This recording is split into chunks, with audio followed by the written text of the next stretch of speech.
ओम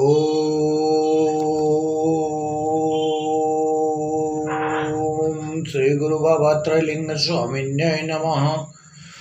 ओम सहस्रारि कटिकारि रक्पद्मे स्थितिं गुरुं द्विजं द्विपदं द्विनेत्रं श्वेत सूर्यो संप्रभम् ओंकारे अहंकारे होंकारे ह्रींकारे ओंकार मध्ये सोहम देवं ह्रीं रूपं धूम दुर्गे देव्यै नमः।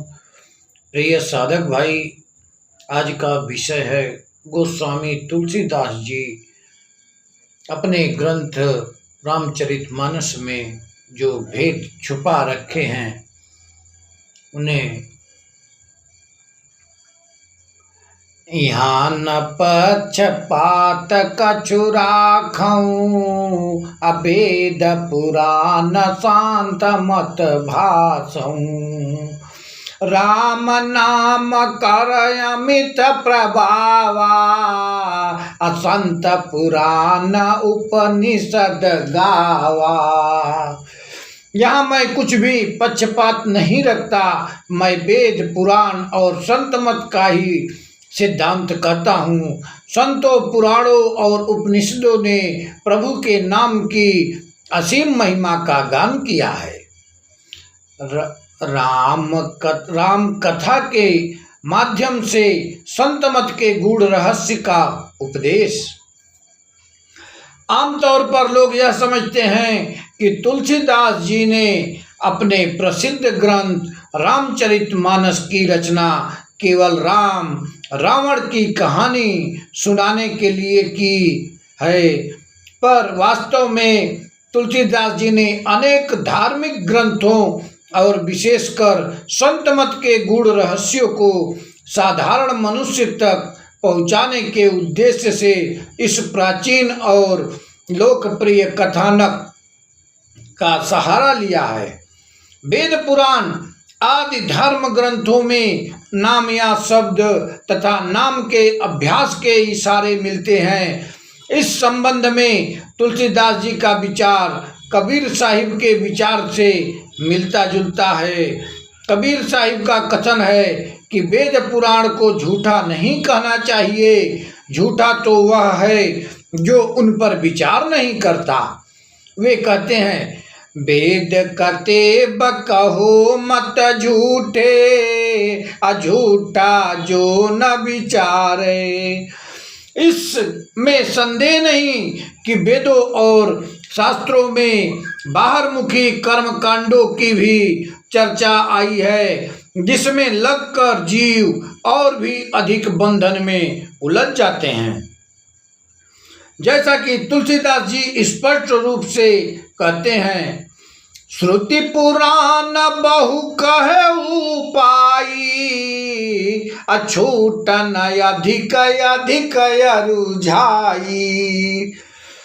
पर वे यह भी बताते हैं कि संसार की रचना ही कुछ ऐसी है कि इसमें गुण और दोष साथ साथ पाए जाते हैं। यह संतों का काम है कि वे हंस के समान दोष रूपी पानी को छोड़कर असली गुण या सार तत्व रूपी दूध को निकाल लें। जड़ चेतन गुण दोष माया भी सके न करता अशांत हंस गुण गाई पै परिहरि का बारी विकार। इस तरह तुलसीदास जी वेद पुराण के सार तत्व राम नाम की शिक्षा को निकालकर जो संत मत का भी मूल सिद्धांत है, एक सर्वसम्मत उपदेश हमारे सामने प्रस्तुत करते हैं। तुलसीदास जी ने राम की कथा को अपनी रचना का आधार बनाया है, इसलिए नाम की महिमा करते हुए उन्होंने अक्सर नाम के लिए राम नाम का प्रयोग किया है। अपने रामचरितमानस के प्रारंभ में ही वे कहते हैं कि मेरी रचना भले ही सभी गुणों से रहित हो, पर इसमें अत्यंत पवित्र राम नाम की अर्थात प्रभु के नाम की महिमा बताई गई है, जो वेद पुराणों का सार है। इस राम नाम की महिमा के ही कारण सभी गुणों से रहित होने पर भी इसे भौरे के समान गुणग्राही संत जन आदर के साथ सुनेंगे। भानिति मोरी सब गुण रहिता विश्व विदित गुण एक, सो विचारी सुनिहाई सुमति जिनके विमल विवेक। यही महारघुपति नाम उदारा अति पावन पुराण श्रुति सारा। सब गुण रहित कुक विकृत बानी राम नाम जस अंकित जानी। सादर कहीं सुनहि बुधताही मधुकर सरिस शांत गुण ग्राही। सत्य सदा एक सा रहता है, वह कभी बदलता नहीं। इसलिए सत्य की जानकारी रखने वाले संतों की शिक्षा भी सदा एक होती है। संत चाहे किसी भी जाति धर्म देश या समय में क्यों न पैदा हुए हों, उनकी शिक्षा में कभी कोई अंतर नहीं होता। तुलसीदास जी की शिक्षा भी अन्य संतों के ही समान है। वे स्पष्ट कहते हैं कि उन्होंने असीम और अपार परमात्मा की जानकारी संतों से ही प्राप्त की है और वे उसे ही हमें सुनाना चाहते हैं। राम अमित गुण सागर था कि पावई को असंतन सन जस किछु सुनेऊ तुम ही सुनायऊ सोई। तुलसीदास जी के अनुसार अनंत प्रभु की अनंत महिमा अलौकिक कथा या अनुपम चरित्र को केवल संत ही जानते हैं और केवल वही इसे कह सुन सकते हैं। प्रभु की जिस महिमा कथा या चरित्र को संत जन सुनते और उसका गुणगान करते हैं, उसकी गहराई और गंभीरता को प्रकट करने के लिए तुलसीदास जी हरि गुण, रामचरित, राम कथा, हरि कथा जैसे शब्दों का प्रयोग दोहरे अर्थों में करते हैं। राम या परमात्मा तथा उसकी महिमा या कथा शब्द या नाम के विषय में संतों के सत्संग को बाहरी तौर पर सुनना, साधारण या बाहरी रूप से हरि गुण, हरि कथा, रामचरित या राम कथा को सुनना है, पर अपने अंतर में शब्द धुन या नाम को सुनना जो परमात्मा की सच्ची महिमा या कथा है। आंतरिक या परमार्थी रूप से हरि गुण को गाना अथवा हरि गुण, रामचरित या राम कथा को सुनना इस परमार्थी अर्थ की ओर संकेत करने के लिए ही तुलसीदास जी कहते हैं कि पूर्ण संत या सच्चे ज्ञानी जन जो जीते जी मुक्ति प्राप्त कर चुके होते हैं, वे भी निरंतर होने वाले हरि गुण या हरि कथा शब्द या नाम को सदा सुनते रहते हैं। स्पष्ट है कि किसी भी बाहरी कथा या संगीत का निरंतर चलते रहना या उसे निरंतर सुन पाना संभव नहीं है। केवल शब्द धुन या नाम ही निरंतर चलते रहने वाला और निरंतर सुना जा सकने वाला हरि गुण या हरि कथा है। संतों का ध्यान चकोर की तरह एकाग्र भाव से प्रभु के नाम में लगा रहता है, वे ही नाम के मधुर रस का पान करते हैं। यह नाम चंद्रमा की किरणों के समान हृदय को शीतल करने वाला है। राम के इस नाम का गुणगान करना, जिन संतों की भाषा में शब्द धुन का सुनना या भजन करना कहते हैं, सभी अभिलाषाओं को पूर्ण करने वाला एक सुंदर चिंतामणि है, जिसे तुलसीदास जी अपनी अलंकारिक भाषा में संतों की निर्मल बुद्धि रूपी स्त्री का सुंदर श्रृंगार कहते हैं। इस राम नाम या राम कथा को अपने अंदर सुनकर ही जीव भवसागर को पार कर सकते हैं। विशेषकर इस कलयुग में प्रभु प्राप्ति का नाम के सिवाय अन्य कोई साधन नहीं। जैसा कि तुलसीदास जी कहते हैं, हरि अनंत हरि कथा अनंता, कहीं सुनाही बहुविधि सब संता। जीवन मुक्त महामुनि जेऊ, हरि गुण सुनाही निरंतर तेऊ। भवसागर चह पार जो पावा, राम कथा ता कह दृढ़ नावा।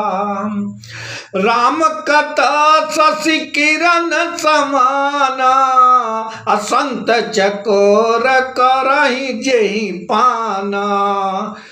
रामचरित चिंतामणि चारु, असंत सुमति तिय सुभग सिंगारू। कलिजुग जोग न जाग्ञन ज्ञाना, एक आधार राम गुण गाना।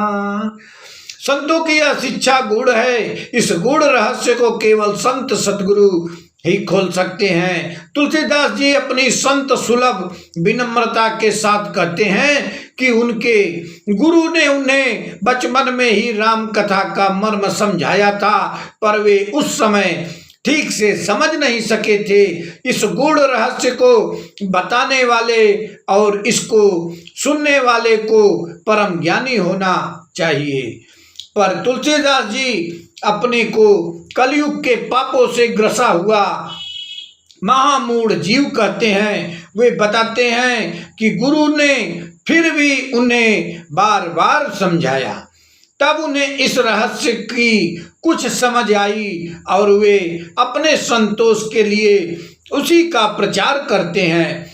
परोपकारी संत जन अपने उपदेशों द्वारा जीवों का कल्याण करके ही संतोष प्राप्त करते हैं। इन बातों की ओर संकेत करते हुए तुलसीदास जी कहते हैं, मैं पुनि निज गुर सन सुनी, कथा सोसु करखे। समुझी नहीं तसी बालपना, तब अतिरायु अचेत। श्रोता बक्ता ज्ञान निधि, कृता राम कै गुरु। किम समुझो मैं जीव जड़ा, कलिमल ग्रसित विमूढ़। तदपि कही गुर बारही बारा, समुझि परी कछुमति अनुसारा।